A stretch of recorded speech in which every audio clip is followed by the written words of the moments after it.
Hello guys, in this video I'm going to show you how to turn a YouTube video to a YouTube short. But first of all, I just want to mention, please don't forget to subscribe to my channel because at 10,000 subscribers, I'm going to show you my whole YouTube revenue statistics and my growth strategy, how to make money online.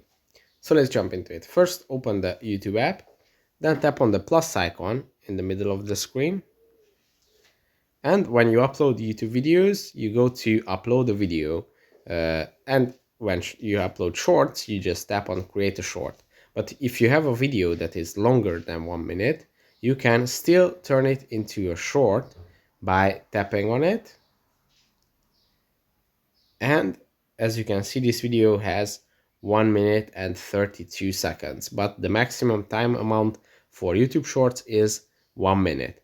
And now just by tapping on edit into a short, you can cut it down to 60 seconds. And by doing this, you can upload it as a YouTube short to your YouTube channel, which is pretty cool.